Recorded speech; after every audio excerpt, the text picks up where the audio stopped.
Be friends with Jesus and do everything with joy and wholeheartedly. Ang araw pong ito noong una ay kapiyastahan lamang ni Santa Marta. Pero niloob ni Papa Francisco na ngayong araw na ito'y ipagdiwang ang tatlong kapiyastahan. Kapiyastahan ng pinakamalalapit na kaibigan ni Jesus, si Marta, si Maria, at si Lazaro. Alam po natin sa banal na kasulatan na dahil sa lalim ng kanilang pagkakaibigan, noong si Lazaro ay mamatay, dinalaw pa sila ni Jesus. At ang wika ng kapatid, kung kayo po ay naririto, di sinsanay hindi namatay si Lazaro. Doon pa lamang ay makikita na natin ang kanilang pagiging malapit na magkakaibigan, sapagkat ito po'y hindi masasabi ng isang taong malayo kay Jesus. Ngayon sa mabuting balita, nakita natin kung papaano ka-at home si Jesus sa kanilang tahanan, kung kaya't siya ay nakakadalaw sa tahanan ni Marta, Maria at Lazaro. Ngayong araw na ito, ipinagdiriwang natin ang kanilang kapiyastahan. Nais ko hong paikutin yung pagninilay natin sa binanggit ko pong tema ng mga pagbasa ngayon ng kapiyastahang ito ng mga pinakamalalapit na kaibigan ni Jesus. Be friends with Jesus and do everything with joy and wholeheartedly. We are only given the license to do everything if we have intimate relationship with Jesus. Binibigyan lamang tayo ng lisensyang gawin ang lahat ng bagay na magustuhan natin kung kaibigan natin si Jesus. Bakit? If we are friends with Jesus, we will never go wrong. If we are friends with Jesus, our hearts will never go wrong. Hindi ka magmamahal ng mali. Hindi ka magnanais ng mali. Bakit? Sapagkat kaibigan mo si Jesus. Oras na mawala ang pakikipagkaibigan kay Jesus, doon papasok ang maraming mali sa puso ng tao. Eliminate Jesus from the heart, and your heart will desire many things which are evil. If we are friends with Jesus, our hearts will be correct. Kung kaibigan natin si Jesus, tama ang pagtibok ng puso natin. If we are friends with Jesus, our minds will never be wrong. Kung si Jesus ay kaibigan natin, hindi magkakamali ang pag-iisip natin. Bakit? Sapagkat matututo tayo na mag-isip na katulad ng sa Diyos. Ang tawag po natin dito ay discernment. When we try to discern, we are thinking like God. Iniisip natin kung papaano kumikilos, nagdadamdam, nag-iisip ang Diyos. That is why we are always discerning the will of God for us.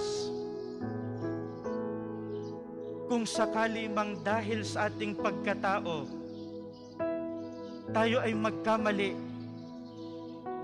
yung isipang may pakikipagkaibigan kay Jesus, ang siya na ring tatawag sa atin upang tayo ay magbalik loob sa Diyos. Even if we commit mistake, sapagkat tayo naman, lahat tayo ay nagkakamali. Tayo ay mga tao lamang. Our human nature is infected by the effects of original sin. Lahat tayo ay nagkakamali.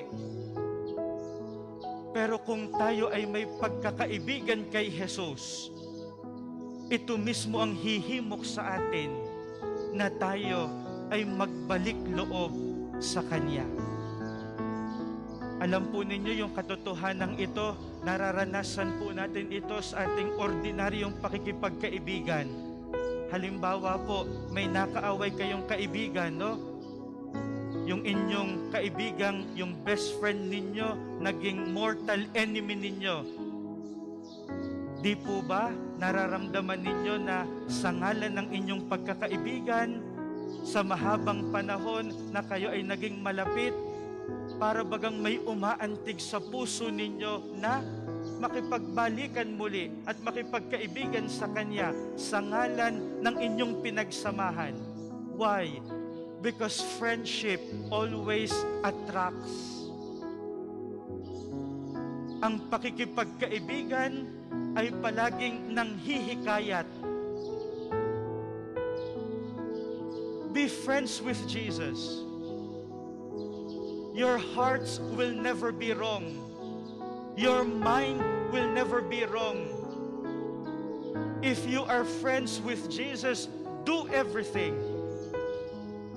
Because you know you are doing everything that is godly. Yung ang pagkilos natin ay umuusbong mula sa pakikipagkaibigan kay Jesus.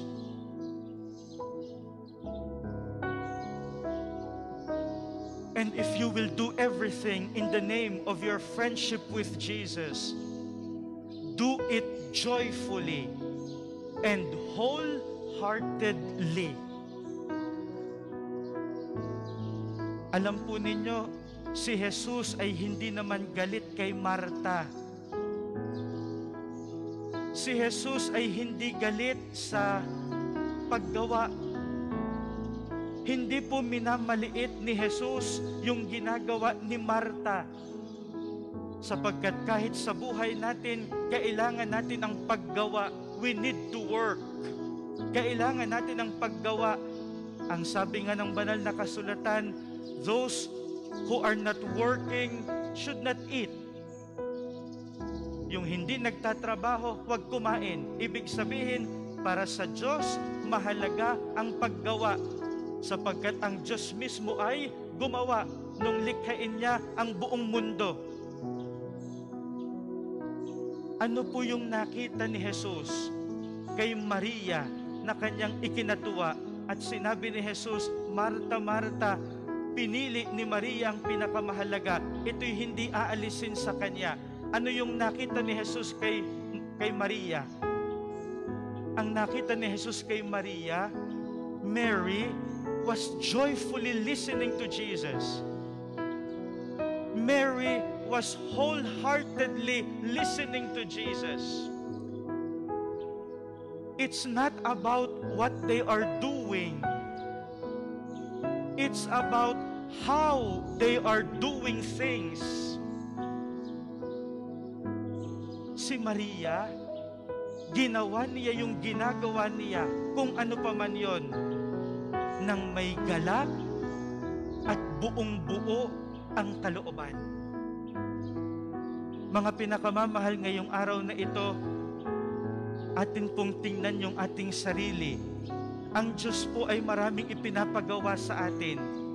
Ako po bilang pari, kayo na tinawag ng Diyos, karamihan sa inyo bilang mga magulang, bilang mga ama ng tahanan, bilang mga ina ng tahanan, marami pong ipinapagawa ang Diyos sa atin, batay sa pagtawag niya sa atin. Maganda po na ating suriin ang ating sarili. Do I do my work joyfully? Meaning to say, without complaining. Alam ko po na pwedeng dumating sa buhay natin na napapagod na tayo, nahihirapan na tayo, kaya tayo ay nakakapagreklamo na at pwedeng dumating sa buhay natin na gusto na nating sumuko. Pero tayo ay babalik sa pakikipagkaibigan kay Jesus na tumawag sa atin sa mga partikular na misyon natin sa buhay. In our friendship with Jesus, we will find joy. It is Jesus who placed us where we are today. Si Jesus ang naglagay sa atin kung nasaan man tayo. That is enough encouragement for us to do anything, always with joy and wholeheartedly. A priest cannot be efficient priest if his heart is divided. Kapag ang puso ng pari ay hati, hindi niya kayang gawin lahat ng ipinagagawa ni Jesus nang may magandang bunga. Kung papaanong ito po ay totoo din sa inyo, my dear parents, my dear fathers, my dear mothers, you cannot be a good mother or a good father if your heart is divided. A divided heart will bring infidelity. A divided heart will make you irresponsible.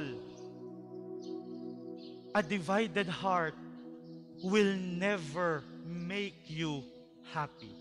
You will never be happy if you have a divided heart. Be friends with Jesus and do everything joyfully and wholeheartedly.